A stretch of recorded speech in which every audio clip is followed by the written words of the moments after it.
স্বার্থের পৃথিবীতে পাশে কেউ থাকে না জীবন, ফুরিয়ে গেলে সে সময়।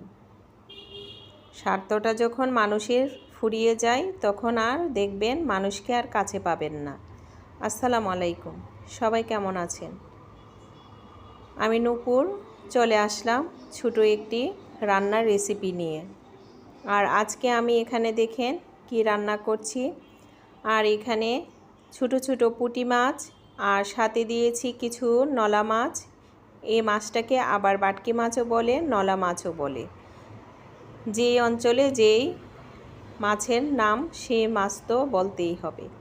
তাই মাছগুলো হলুদ আর লবণ দিয়ে ভালো করে তেলটা গরম করে মাছগুলো আমি দিয়ে এক পাশ হওয়ার পরে আরেক পাশে আমি উল্টিয়ে দিচ্ছি। এই মাছটা একটু ঝুলঝুল করে শুকনা ভাজি করব।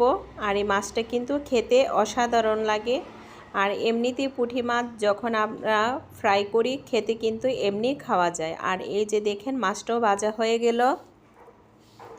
আর এখন আমি আবার একটু পরিমাণ মতো তেল দিয়ে দিলাম, সাথে দিয়ে দিলাম কিছু পেঁয়াজ কুচি।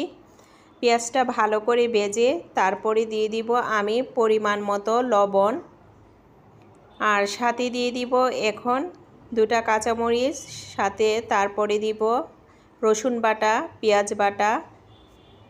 তারপরে দিয়ে দিব এখানে একটু হলুদের ফাঁকি, মরিচের ফাঁকি দিয়ে একটু পানি দিয়ে ভালো করে মশলাটা কষিয়ে নিব। মশলা যত কষাবেন দেখবেন সব কিছুই রান্না টেস্ট হয়, অনেক ভালো লাগে খেতে।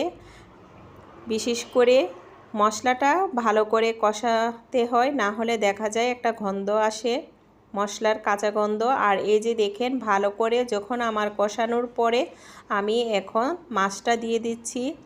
আর এখন আমি মাছটা দিয়ে ভালো করে একটু মশলাটা মিশিয়ে তারপরে আমি পরিমাণ মতো একটু পানি দিয়ে দিব, যাতে গায়ে গায়ে একটু ঝোল থাকে, খেতেও ভালো লাগে। এই ভাজিটা কিন্তু খেতে অসাধারণ হয়েছে। আর কে কোথায় থেকে দেখছেন অবশ্যই লাইক, কমেন্ট, শেয়ার করবেন। আমার ভিডিওটা যদি